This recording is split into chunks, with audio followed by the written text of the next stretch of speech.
Race 2 on Saturday. U flag start again. No P flag, no I flag. Saw a lot of good people down here at 1 minute. 9344 is one of the best. One of the best I've ever seen in San Diego. In 30 years, this kid's one of the best. Guaranteed top 3 all-time San Diego sailors I've ever seen, youth sailors.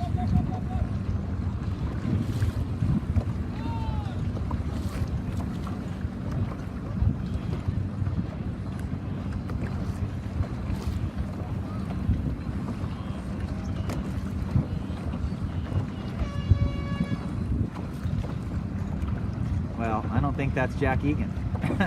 Sorry, I don't think that's Jack.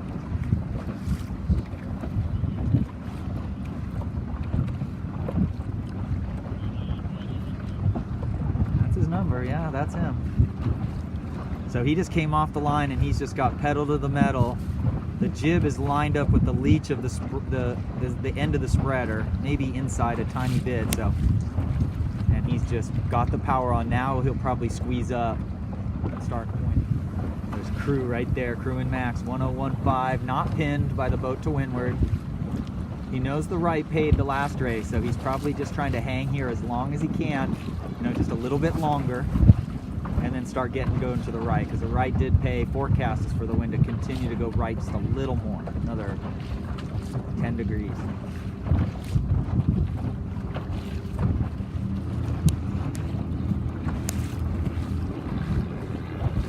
Is number 9, just trucking it. So looks like we're really good upwind already. We're like pretty darn good. Downwind, obviously, with no spinnaker racing experience, that's going to be a challenge this weekend. But right now we've got the boat set up good, and you're steering starboard tack close haul, port tack close haul, just kind of on rails, doing very well.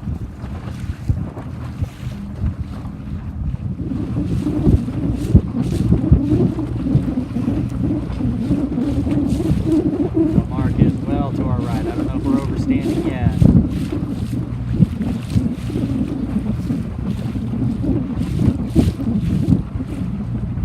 Oh, that was Tommy right there. Oh my goodness, these guys on the left might be doing okay. I can't really tell. It just seems like tons of wind right here.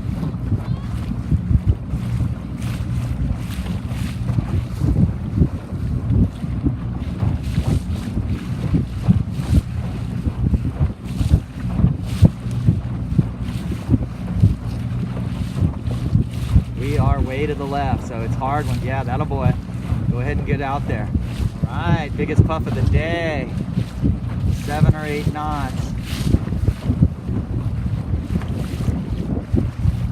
See the marks right there, so this is good that you're ducking. Now if you can just get a lane. Oh, that's too bad. That's why getting to the corners is so bad. I'm doing a bad job of videoing, guys. Sorry, driving.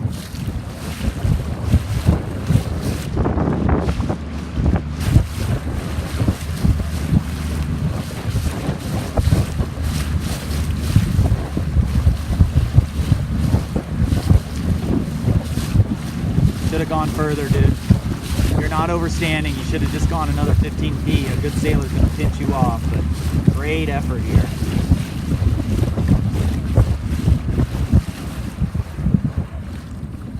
Never mind. You just did an outstanding job of double tacking and not losing. So you're going to round easily top 10. Remember, race 2, what happened is there was just a ton of wind on the left side. Let's see if it looks windier. I mean, to me, that looks windier than it did the first race for sure, so we easily could see that coming. Okay, so again, top 20 or so.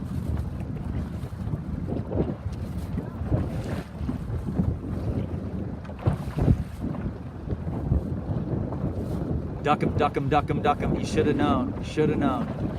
Should have been ducking him right away. As soon as you saw him tack, you should have been ducking him. Now, you know, double tack is going to cost you 7 or 8 boats. Yep, so that just dropped you 7 or 8 boats just by doing a last second double tack. Oh, and now you got a double tack again.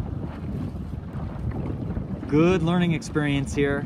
Got to duck that 8499. You're already on the ley line. You cannot lee bow, people, there. Now that one you had to lee bow because you had no choice. You were going to go downwind to duck him. There's crew in about second, third, fourth, fifth again.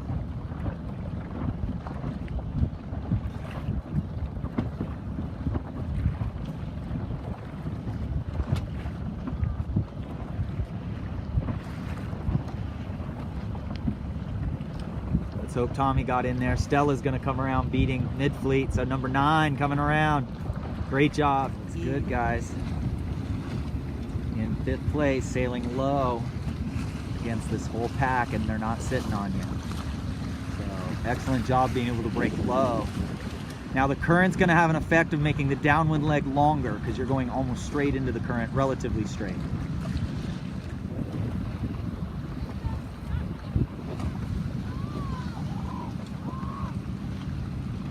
That's Stella right next to Tommy and Preston. So that's some of our Sabbath Squad members learning to race 420s. Okay, our goal before this race was to recognize that when we have spinnaker, no pressure in it like this, we got to head up to a broad reach. And when we have pressure or we're going fast, we're either going straight or going down. But right now we both need to sail higher. You can see there's no pressure in the kite. So our goal for this race, we talked about it, is when the spinnaker gets like this, head up a couple degrees until we start to feel a little more wind. Right now, that's just, both of them are just stopping themselves right now. They're just letting this whole fleet who are sailing higher with much more stable spinnakers are going to pass them easily because these spinnakers are all flying solid. If you look at that kite, you see the spinnaker's not solid. You're sailing too low with the pull too far forward.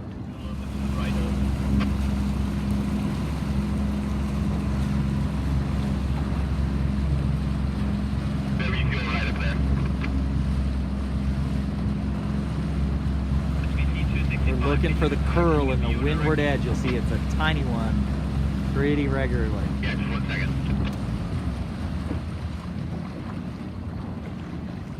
It's hard to see, it's so small, but you can see how loose the sheet is. He doesn't pull the pole weight back. He leaves the sheet loose and leaves the pole at about it's like a 45-degree angle. Now he's getting ready to jibe, so his crew just did the extra curl for a second. You got to make sure the kite is rotated easily to windward when we jibe by having more pressure in the kite. Make sure it's as loose as it can go without, there it is. Extra big curl, guy back, do the pull. So remember, we got to pull the guy in as we jibe. That's the skipper. The crew starts the pulling it round, and then the skipper pulls it a little more. Second. Crew is right there, inside overlap for third potentially, with the Vanguard kite, the blue-red sail there. So he's in a little bit of a tight spot because that could get in bad air right in there. He wants to go as far as he can here and lay the left gate buoy. Looks like Jack is going to go to the... I don't know which one he's going to.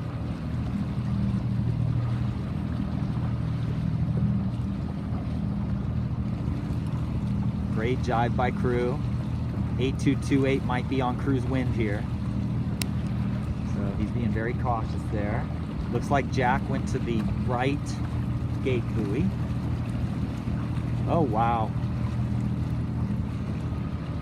We are not in third. That guy's in second. So this is a race.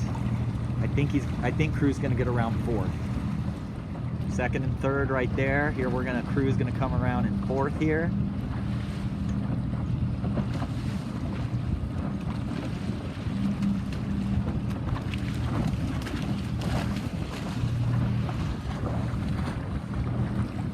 The other guys are coming around a little behind.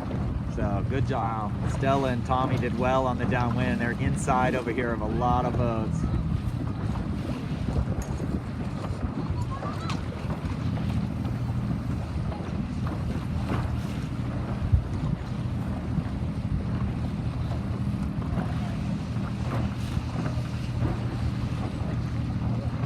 Okay, that wasn't the prettiest move, but it kind of worked. You're upwind of Stella. There's Stella screaming. She knows Tommy's got her. They're doing great though. They're beating like 20 boats, man.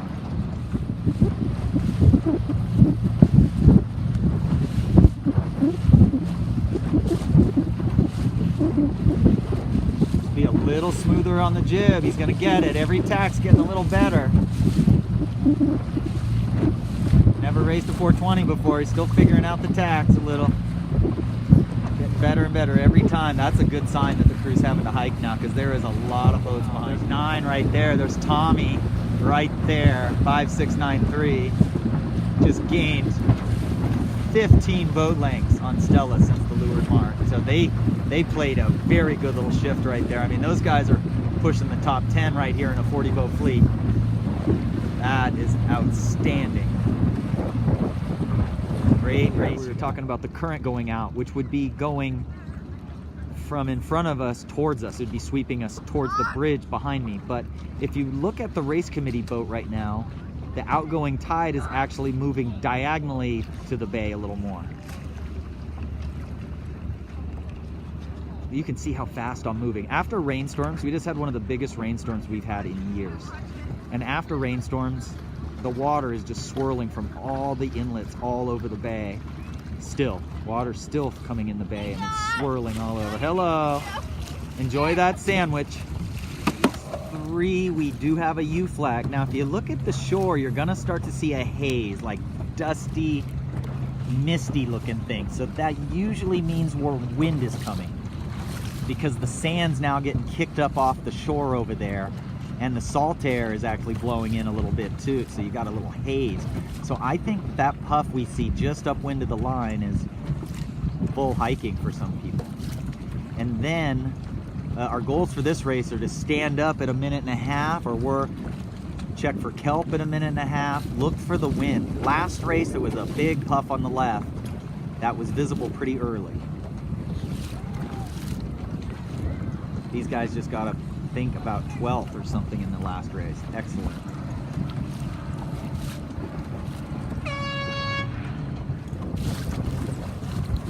Good job, Tom. I think you're going to get through there. You just hung in there on port, hung in there on starboard. The wind is not here, so I was not correct. That is not more wind coming down the course. It is going to increase. There's Jack Egan. He won the pin. He's out there. You can see how stable his mast is. He sails very flat. You can see his leech just moving, but you don't see the mast moving. So he has his vang pretty loose in the light spot, so when he eases the main, the leech goes, the boom goes up in the air for a second. The mast is very stable, very flat.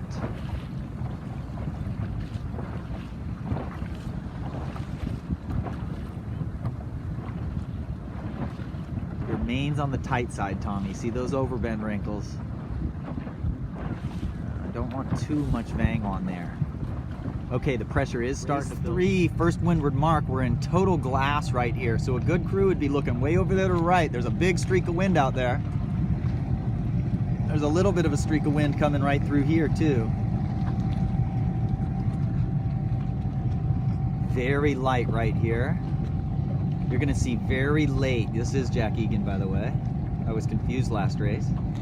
So watch, slow, slow, little faster, roll. Boom, there you go. That's what attack looks like in light air. Morgan Pickney right here. Slow, slow, slow, backwind, roll. Boom, that was great. Always studying the top 5, everybody. Tommy's doing very well here. Tommy's right around the top 10 again. Again, when somebody forces you to tack and then they tack away, go a little further before you tack. Don't double tack. Try to get speed first. Now, Miss Stella got around there without me noticing. Again, beating a lot of boats. Sailing a little too low there.